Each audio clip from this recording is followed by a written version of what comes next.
மதுரை அவனியாபுரத்துலேருந்து வந்திருக்கோம் சார். எல்லாரும் குரூப்பாக வந்திருக்கோம் சார்.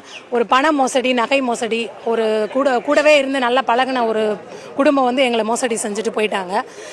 அவங்க பையனுக்கு பொண்ணு பார்த்து நிச்சயம் பண்ண போகிறதுக்காக நகை இரவல் வாங்கினாங்க சார். அதாவது ஒரு குடும்பத்துக்கு வாங்கிட்டு மற்றவங்களுக்கு தெரியாமல், ஒருத்தருக்கு தெரியாமல் ஒருத்தர் இப்படி வாங்கிட்டு ஒரு கிட்டத்தட்ட எங்களுக்கு தெரிஞ்சு எங்களுக்குள்ளேயே ஒரு 150 பவுனுக்கு மேலே வாங்கிட்டு போயிட்டாங்க சார்.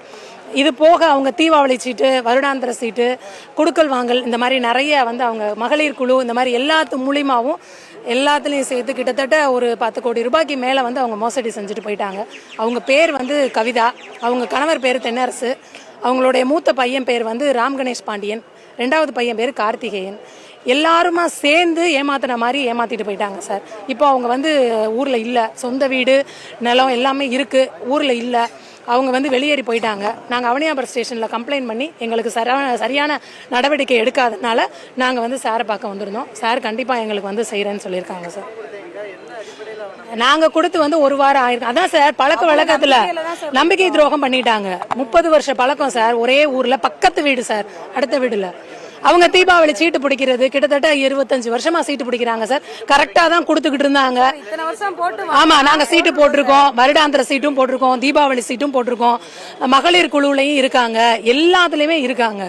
இருந்து இப்படி செய்வாங்கன்னு நாங்க நினைக்கல. 30 வருஷ பழக்கம் இப்படி செஞ்சிட போறோம். 6 மாச பழக்கம்னா சந்தேகப்படலாம் சார். 30 வருஷ பழக்கமான ஒருத்தர்கிட்ட எப்படி சார் சிநேகிதமா பழகல? அவங்ககிட்ட ஒரு குடும்பம், என் வீட்டு ஃபங்க்ஷனுக்கு அவங்க வருவாங்க, அவங்க வீட்டு ஃபங்க்ஷனுக்கு நாங்க போகணும், இப்படி எல்லாம் ஒரே தெருவில் இருந்தவங்க திடீர்னு சந்தேகப்பட முடியல சார். எங்களால கொடுத்துருவாங்கன்ற நம்பிக்கையில தான் செஞ்சோம். என்னங்க சார், நகை நாங்கள் கொடுத்து வந்து நாங்கள் கம்ப்ளைண்ட் கொடுத்தது வந்து 12ஆம் தேதி சார் கொடுத்தோம். அதுல இருந்து 1 வாரத்துக்கு முன்னாடி நகை வாங்கினாங்க சார்.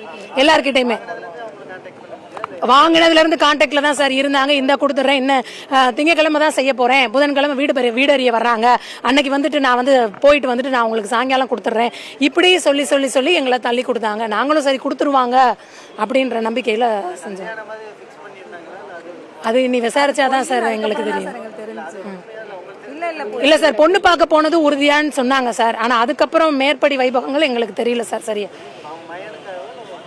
அவங்க பையனுக்கு சார், அவங்க பையனுக்கு கல்யாணம் பண்றதுக்கு இவங்க வாங்கி போட்டுட்டு போய் என்னுடைய நகைப்புறம் அடகுல இருக்கு, நான் இப்படியே போக முடியாது, அதனால வந்து எனக்கு வேணும்னு சொல்லி இரவல் வாங்கிட்டு போனாங்க சார். தனித்தனி. ஆனா குடும்பத்துல எல்லாருக்கும் தெரியும். எனக்குன்னா எங்க வீட்டுக்காருக்கு தெரியும், தெரிஞ்சு நான் கொடுக்குறேன். ஆனா இவங்க பக்கத்து வீட்டுக்காரவங்களுக்கு தெரியாது. அந்த மாதிரி அவங்க வந்து அவங்க வீட்டுக்காருக்கு தெரிஞ்சு கொடுக்குறாங்க, ஆனா எனக்கு தெரியாது. பக்கத்து வீட்டுல மீட் பண்ணோம் சார். இதை வந்து நம்ம சொல்லிக்கல சார், நம்ம ஒரு நம்பிக்கையின் பேர்ல கொடுக்குறோம், இதை போய் ஊர் பூரா தம்பட்டை அடிக்கிறதா அப்படின்ற மாதிரி நாங்க இருந்துட்டோம் சார். அது இந்த அளவு வரும்னு எங்களுக்கு தெரியல. மூத்த பையன் சார், மூத்த பையன். கல்யாணம் இல்ல சார், அதே ரீசன் சொல்லி எல்லார்ட்டையும் வாங்கியிருக்காங்க. ஒரே ரீசன், பொண்ணு பார்க்க போறேன்னு சொல்லி எல்லாருமே 4 பேருமே வந்து போனுமே இப்ப சுவிட்ச் ஆஃப்ல இருக்கு சார். ஆனா 4 பேருமே வீட்லயும் இல்ல, வீடு மட்டும் பூட்டி இருக்கு சார். அவங்க வந்து புதன்கிழமை மத்தியானம் 2 மணியோட சுவிட்ச் ஆஃப் ஆச்சு சார். அவங்க போன் சொன்னாங்க சார், கண்டிப்பா கொண்டுட்டு வந்து கொடுத்துருவோம்னு சொன்னாங்க சார். அது வரைக்கும் ஃபோன் பண்ணதுக்கெல்லாம் அவங்க ரெஸ்பான்ஸ் பண்ணாங்க சார்.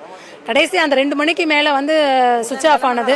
அதுக்கப்புறம் யாருடைய ஃபோனையுமே அவங்க அட்டன் பண்ணல. வேற யாருக்கும் ஃபோன் அட்டன் பண்ணாங்களா என்னன்னு எங்களுக்கு தெரியல சார். எங்களுக்குள்ளே யார்கிட்டையும் அட்டன் பண்ணல அவங்க. அது கிட்டத்தட்ட அவனியாபுரம் ஸ்டேஷனில் மட்டும் 150 கிட்ட கம்ப்ளைண்ட் வந்திருக்குன்னு சொன்னாங்க சார். நாங்கள் கேட்ட வரைக்கும்